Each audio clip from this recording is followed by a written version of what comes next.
तीन के छठे श्लोक पे, इसलिए अब थोड़ी गति से कथा को कहते हैं। भगवान कुमार कहते हैं, हे देव ऋषि, इसके लिए हरिद्वार ही सबसे उपयुक्त जगह है। गंगा द्वार समेप्य तो तटम आनंद नाम कम। गंगा द्वार हरिद्वार को कहते हैं। इसे गंगा द्वार भी कहते हैं, हरिद्वार भी कहते हैं, हरद्वार भी कहते हैं। क्योंकि भगवान बद्रीनाथ का दर्शन करने जाओगे तो हरिद्वार तो जाना ही पड़ेगा, वहीं से उत्तराखंड में प्रवेश होता है। भगवान केदारनाथ का दर्शन करने जाओगे तो हरिद्वार तो जाना ही पड़ेगा, इसलिए हरिद्वार भी कहते हैं इसको। और गंगा सागर जाओगे तब भी हरिद्वार तो जाना ही है। तो ये तीनों का ही द्वार है, इसीलिए इसको गंगा द्वार, हरिद्वार और हरद्वार कहते हैं। वहीं गंगा जी के तट में ही, उनके समीप में ही एक आनंद नाम कम तटम, आनंद नाम के तट पे चलिए और वही कथा कीजिए। वहाँ टेंट वगैरह की भी कोई आवश्यकता नहीं है, क्योंकि वहाँ पेड़ वृक्ष ही इतने सघन है कि टेंट लगाने की कोई आवश्यकता ही नहीं। उन्हीं की इतनी सघन छाया है। एक तो वृक्ष पहले से ही सघन है और उनमें भी लता किरणई, लताएं भी अत्यंत सघन है, माने पूरे टेंट की तरह ही वो बनी है, इसलिए टेंट की कोई आवश्यकता नहीं। अच्छा महाराज, बैठने बैठने के लिए कुछ बिछाना पड़ेगा क्या, गद्दा वगैरह? तो कहे उसकी भी जरूरत नहीं। नव कोमल वालुकम, गंगा जी की भूमि ही इतनी दिव्य है, वो ही माने गद्दों को भी फेर करती है डलफ के, इसलिए इसकी भी आवश्यकता नहीं। फिर क्या करे, एसी तो लगाना पड़ेगा, बड़ी गर्मी पड़ती।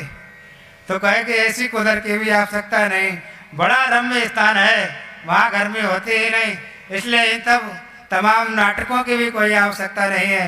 बस पधारिए और वहीं हरिद्वार में कथा कीजिए।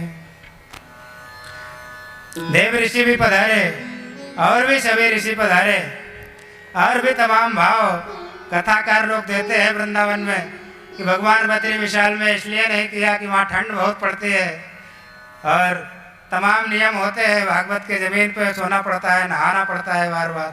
तो बड़ा जो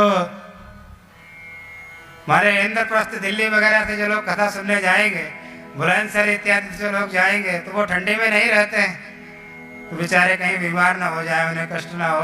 तो इसीलिए हरिद्वार में रखा जाए। हरिद्वार में ना तो ज़्यादा सर्दी है और ना ही ज़्यादा गर्मी है। तो ऋषि लोग यदि कथा सुनने की इच्छा रखेंगे, जो बद्री विशाल इत्यादि में, केदारनाथ, छतोपंथ इत्यादि में जो रहते हैं, तो वो भी आ जाएंगे। और इस धरा पे रहने वाले जो इधर नीचे रहते हैं, कुरुक्षेत्र, दिल्ली को इंद्रप्रस्थ कहते हैं, इंद्रप्रस्थ इत्यादि में रहते हैं, जहाँ हम लोग रहते हैं इसको सिद्ध क्षेत्र बोलते हैं। संकल्प में ऐसे बोला जाता है, जो सिद्ध क्षेत्र के सिद्ध है, अगर वो कथा सुनना चाहेंगे तो वो भी आ जाएंगे। तो इसलिए हरिद्वार में ही कथा को रखा जाए। तो फिर प्रचार तो करना पड़ेगा, लेकिन लोग आएंगे कैसे, कर प्रचार नहीं करोगे? एडवर्टाइज तो करना पड़ेगा ना। तो कहा भाई एडवर्टाइज भी करने की आवश्यकता नहीं है चार प्रचार करने की। क्यों? यदि बड़े लोग कुछ करें तो प्रचार करना ही नहीं पड़ता, अपने आप ही प्रचार हो जाता है। इस देश के माननीय प्रधानमंत्री जब भगवान रामभद्र के जब निश्चय हुआ कि वो स्थापना करेंगे, तो बगैर प्रचार करे ही देश में नहीं विदेशों तक चारों तरफ फैल गया, प्रधानमंत्री स्थापना कर रहे हैं। तो बड़े लोग जिस काम को करते हैं तो प्रचार की आवश्यकता ही नहीं पड़ती, चारों तरफ प्रचार हो जाता है। तो कहा महाराज फिर भी पृथ्वी में तो प्रचार हो जाएगा, लेकिन देवलोक में कैसे प्रचार होगा? देवलोक में भी तो करना है प्रचार को। तो कहा उसे भी करने की आवश्यकता नहीं है, क्योंकि कथा कराने वाले कौन है? कहा देव ऋषि नारद जी। कहाँ के रहने वाले हैं? कहा देवलोक के। जो भाई कथा कराने वाले के घर में तो सूचना पहले से ही होती है, वो कथा करा रहा है, तो वहाँ भी कुछ करने की आवश्यकता नहीं, पहले से ही प्रचार हो जाएगा। और सनकादि भी ब्रह्मा जी के ही पुत्र है, तो वहाँ भी कुछ करने धरने की आवश्यकता नहीं, सब जगह स्वतः ही सब कुछ हो गया। इसीलिए भूर्लोके देवलोके ब्रह्मलोके तथैव च, सब जगह चारों तरफ प्रचार हो गया और बड़ा भारी कोलाहल होने लगा। क्या? चलो हरिद्वार में कथा हो रही, कथा सुनने चलो, कथा सुनने चलो। सबसे पहले कथा सुनने कौन आया? श्री भागवत पीयूष पानाये रसलम पटा धावंत्यो धावंतोप्यायु सर्वे प्रथम च वैष्णवा। सर्वे सबसे पहले श्रीमद् भागवत रूपी अमृत के लंपट जो वैष्णव भगवान के भक्त थे वो आए। और कौन कौन आया? तो भृगुर वशिष्ठ च्यवनश्च गौतमो मेधातिथिर्दे बलदेवरातो रामस्तथा गादितश्च साकलो मृकण्डपुत्रादिजपलादाः योगेश्वरौ व्यास पाराशरौ च छाया सुकोजाजलिजन्नु मुख्याः सर्वेप्यमे मुनिगणाः सा पुत्र शिष्याः स्वस्त्रीभिरायुः रतिप्रणयेन युक्ताः।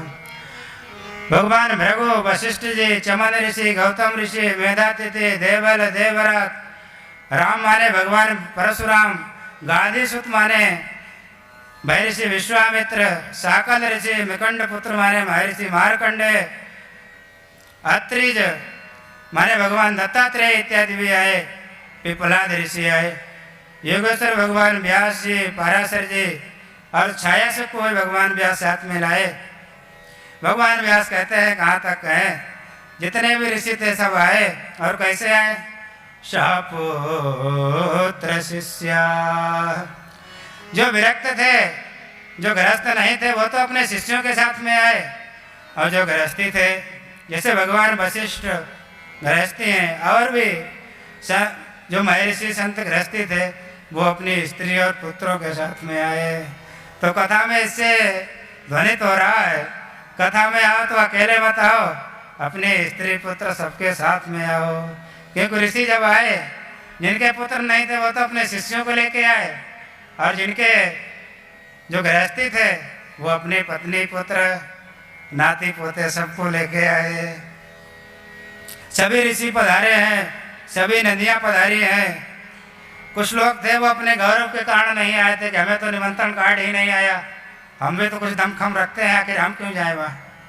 तो उन्हें भी महात्माओं ने समझा दिया, अरे ये तो भगवान की कथा है, किसी के बच्चे का विवाह थोड़ी जो कार्ड आएगा, चलो इस स्वर्णिम मौके को क्यों घुमाते हो। सभी लोग पधारे, देवता भी हरिद्वार की पावन भूमि में पधारे हैं। भक्ता जो है चारों कुमार हो गए, सनक सनंदन सनातन सनत कुमार सभी विराजे हैं। एक ऊंचा आसन बना दिया गया, उस पे भगवान सनकादि को विराजित कर दिया गया। सन्मुख उनके देव ऋषि नर विराजे हैं। देवताओं ने सोचा हम क्यों पीछे रहे, तो देवता भी अपने विमानों को लेके सीधे जो है आकाश मार्ग से आए, और विमानों में विराजे हुए हैं देवता भी। चारों तरफ जय हो जय हो जय हो, नमो नमः नमो नमः, इस तरह के शब्द गूंजने लगे, लोग जयकारा लगाने लगे। अब आप लोग स्वयं ही इस बात का आइडिया लगा लीजिए कि जहाँ देवलोक, पृथ्वी लोक और पाताल तब के इतने लोग इकट्ठे हो, तो धीरे से भी बोलो तो कितनी जोर जयकारा होगा। इसीलिए लिखा है कि चारों तरफ माने कोलाहल होने लगा। देवताओं ने सोचा बड़ा आनंद आया है। देवता उस समय जब अपने विमानों में कल्प वृक्ष के पुष्पों को भर के लाए थे, तो चारों तरफ से जो है पुष्पों की वर्षा करने लगे सभी भक्तों के ऊपर। कुमार कहते हैं सदा सेव्या श्रीमद्भागवते कथा यस्या श्रवण मात्रेण हरिश्चित्तम समाश्रयेत्। इसका सदा ही पान करो, सदा ही कर्णपुटों के द्वारा पान करते जाओ, क्योंकि अन्य साधन जब करोगे तो चित्त की शुद्धि होगी। चित्त की शुद्धि होने के बाद तब कहीं भगवान आएंगे, बड़ा समय लगेगा। लेकिन हे भगवान, यस्या श्रवण मात्रेण हरिश्चित्तम समाश्रयेत्, इस भागवत के तो श्रवण मात्र से ही भगवान हृदय में आके विराज जाते हैं। इसीलिए सदा सेव्या, सदा ही, हर समय, हर क्षण, हर पल, हर निश श्रीमद् भागवत का श्रवण अपने कर्णपुटों के द्वारा करते जाइए।